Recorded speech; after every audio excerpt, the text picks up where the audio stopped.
Before Adolf Hitler became a symbol of terror and destruction, he was an ordinary man living a life defined by failure, rejection, and deep frustration. The shocking truth is that Hitler was not born a monster. He was shaped by his experiences, his environment, and his inability to accept personal failure. Adolf Hitler was born on April 20th, 1889, in a small town called Braunau am Inn in Austria-Hungary. His childhood was troubled. His father, Alois Hitler, was strict, controlling, and often harsh. Young Adolf feared him, while his mother, Clara, was gentle and protective. This contrast left a lasting mark on Hitler's personality. Obedience on the surface, resentment underneath. From an early age, Hitler dreamed of becoming an artist. He admired architecture, paintings, and grand designs. However, he struggled in school and eventually dropped out without completing his education. This early failure planted a sense of bitterness that would follow him for the rest of his life. In 1907, Hitler moved to Vienna with hopes of joining the Academy of Fine Arts. He failed the entrance exam. The following year, he tried again and was rejected once more. The Academy judged that he lacked artistic talent, especially in drawing human figures. This rejection devastated him. What makes this moment truly shocking is how deeply it affected history. Had Hitler been accepted, the world might have taken a very different path. After the death of his mother, Hitler's life collapsed. He became homeless, living in shelters and surviving on small allowances. He earned money by selling simple paintings on the streets. During this time in Vienna, he was exposed to extreme nationalism, political radicalism, and anti-Semitic ideas that were common in parts of society. Instead of blaming himself for his failures, Hitler began blaming others. He developed a dangerous mindset, believing that his problems were caused by society, minorities, and unseen enemies. This way of thinking gave him comfort. Hatred became a substitute for self-reflection. The shocking truth is that Hitler did not create hatred. He absorbed it, shaped it, and later turned it into a weapon. In 1913, Hitler moved to Munich, Germany. When World War I began in 1914, he volunteered for the German army. For the first time in his life, he felt a sense of purpose and belonging. War gave him discipline, structure, and identity. Hitler served as a messenger on the front lines. He was wounded twice and temporarily blinded by a gas attack. He received medals for bravery, yet he never rose in rank. Even in the military, Hitler was not a leader. He was a follower. When Germany lost the war in 1918, Hitler was shattered. The defeat felt personal. Germany was humiliated, forced to accept blame and punishment under the Treaty of Versailles. Many Germans felt betrayed and angry, and Hitler was one of them. He embraced a powerful lie, the idea that Germany was not defeated militarily, but betrayed from within. Politicians, Jews, and socialists were blamed. This lie gave Hitler something he desperately needed, a target for his anger. The shocking truth is that Hitler's ideology was built not on strength, but on personal failure transformed into collective hatred. After the war, Hitler had no job, no education, and no future. But he had rage and a powerful voice. The German army used him as an informant to observe political groups. That is how he encountered a small, insignificant movement called the German Workers' Party. In 1919, Adolf Hitler joined the party. At first, no one considered him special. He had no money, no influence, and no political experience. But when he spoke, people listened. His words were emotional, aggressive, and simple. He offered clear enemies and promised national pride and revenge. After the war, Germany was a nation broken in spirit. Its economy was collapsing, its people were humiliated, and faith in democracy was fading fast. In this chaos, Adolf Hitler found exactly what he had been searching for all his life: an audience ready to listen. The political group he joined was small, disorganized, and almost unknown. It had no power, no influence, and no clear future. But Hitler quickly realized something others did not. Politics was not about complex solutions. It was about emotion. People were angry, afraid, and desperate. And Hitler knew how to speak directly to those feelings. When Hitler stood in front of a crowd, he did not speak calmly. He shouted, repeated words, used dramatic pauses, and filled his speeches with blame and pride. He spoke of a glorious past and a stolen future. He promised strength, unity, and revenge. Facts did not matter. What mattered was how people felt when they listened to him. The shocking truth is that Hitler's greatest talent was not leadership. It was manipulation. Within a short time, he became the central figure of the party. He took control, reshaped its message, and renamed it the National Socialist German Workers' Party, the Nazi Party. He designed symbols, flags, and uniforms, understanding that visuals could unite people more powerfully than ideas. Hitler turned politics into a performance. Rallies became massive spectacles. Music, banners, synchronized movements, and powerful slogans created an emotional atmosphere that overwhelmed logic. Individuals disappeared into crowds, and the crowd became loyal to one man. In 1923, believing his moment had arrived, Hitler attempted to seize power by force. He led an armed uprising in Munich, later known as the Beer Hall Putsch. It failed completely. Police stopped the march. Several Nazis were killed. Hitler was arrested and charged with treason. It should have ended his political career. Instead, it made him famous. During his trial, Hitler used the courtroom as a stage. Newspapers across Germany printed his speeches. He portrayed himself as a patriot fighting for Germany's honor. Rather than condemning him, many people admired his passion. The court sentenced him to prison, but treated him leniently. While imprisoned, Hitler wrote Mein Kampf.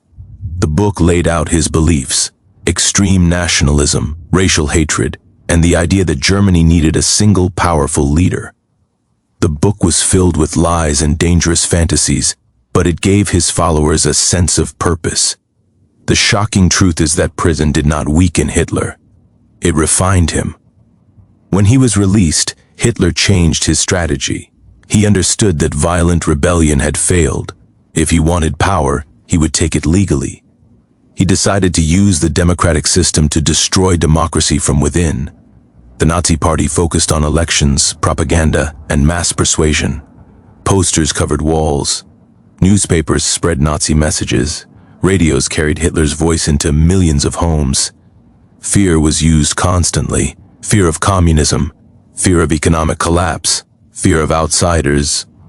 Joseph Goebbels, Hitler's propaganda chief, perfected a simple but terrifying principle.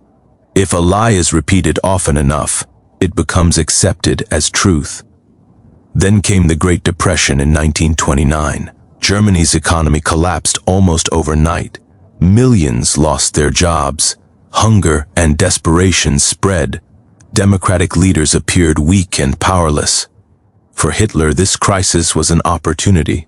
The Nazis promised jobs, stability, and national pride. They blamed Germany's suffering on enemies within and outside the country. As people searched for hope, the Nazi message spread rapidly. By 1932, the Nazi Party had become the largest political party in Germany. Hitler still did not have full control, but his influence was undeniable. Conservative leaders believed they could use him to stabilize the country and then control him. They were wrong. In January 1933, Adolf Hitler was legally appointed Chancellor of Germany. There were no tanks in the streets, no violent takeover. Power was handed to him through the system itself. This was the most shocking truth of all. Once in office, Hitler moved quickly. After a mysterious fire at the German Parliament building, he blamed political enemies and declared a national emergency. Civil liberties were suspended. freedom of speech vanished. Opponents were arrested. Within months, Hitler passed laws that gave him absolute authority. Germany's democracy ended not with a revolution, but with applause and silence. The man who once slept in homeless shelters now ruled a nation. And with power finally in his hands, Adolf Hitler was ready to reshape Germany and the world through fear. By 1933, Adolf Hitler had achieved what many thought impossible: total control over Germany. But gaining power was only the beginning. What followed was a system of control so calculated, so ruthless, that an entire nation became an instrument of fear and terror. Once democracy was dismantled, Hitler moved swiftly to eliminate opposition. Political parties were banned. Trade unions were destroyed. Anyone who questioned the regime was labeled an enemy of the state. Fear became law, and silence became survival. Ordinary citizens quickly learned that speaking out could mean imprisonment, torture, or death. To enforce his rule, Hitler created the Gestapo, a secret police, and the SS, an elite force loyal only to him. These organizations operated above the law. Arrests required no evidence. People disappeared without a trace. Families were shattered, and neighbors were encouraged to spy on one another. Germany became a country where obedience was mandatory, and questioning authority was deadly. Meanwhile, propaganda intensified. Schools taught Nazi ideology. Children were recruited into the Hitler Youth, trained to obey blindly. Radio broadcasts brought Hitler's voice into homes, creating a constant sense of urgency and fear. Media, universities, and even churches were brought under Nazi control. The regime did not just rule Germany, it rewrote reality. Central to Hitler's ideology was racial hatred. He believed in a false idea of Aryan superiority and blamed Jews for Germany's problems. This hatred was organized, legal, and systematic. In 1935, the Nuremberg laws stripped Jews of citizenship and basic rights. They could not marry non-Jews, hold government jobs, or live freely. Businesses were boycotted. Lives were destroyed in the name of law and order. Then came Kristallnacht in 1938, the night of broken glass. Synagogues were burned, Jewish homes and businesses were attacked, and thousands of Jews were arrested. The message was clear: Jews were no longer safe anywhere in Germany. Violence was now a part of daily life. The shocking truth is that genocide did not begin with gas chambers. It began with laws, lies, and the silence of ordinary people. As Hitler's ambitions grew, so did his aggression. In 1939, Germany invaded Poland, starting World War II. Nazi forces conquered much of Europe with speed and efficiency. Each victory expanded Hitler's control and increased the scale of his crimes. Millions of Jews, Roma people, political prisoners, and others were sent to concentration camps. What began as detention centers turned into industrialized death factories. Auschwitz, Treblinka, and Sobibor became names synonymous with unimaginable horror. People were transported in overcrowded trains, stripped of their humanity, and murdered systematically. Others were worked to death, starved, or executed. The Holocaust was not chaos. It was organized, planned, and carried out at the highest levels of government. The shocking truth is that the Holocaust was enabled by ordinary people. Doctors, soldiers, engineers, and civilians all played a role. Some followed orders, some believed the propaganda. Many simply turned away. Hitler, meanwhile, ruled from his headquarters, isolated and convinced of his destiny. He trusted no one completely and blamed others for failures. As the war turned against Germany, his decisions became reckless. Cities were bombed. Soldiers were sent into hopeless battles. Millions died, yet Hitler refused to surrender. Pride and delusion guided every choice. By 1944, the truth was unavoidable. Germany was losing. Allied forces advanced from the west, and the Soviet army from the east. Even within Hitler's inner circle, loyalty faltered, An assassination attempt failed, increasing his paranoia and brutality. Germany was crumbling from the inside and out, yet Hitler remained consumed by his belief in ultimate victory. The shocking truth is that absolute power does not create strength. It creates delusion, cruelty, and collapse. Hitler's reign of terror destroyed millions of innocent lives, erased entire communities, and left scars that remain to this day.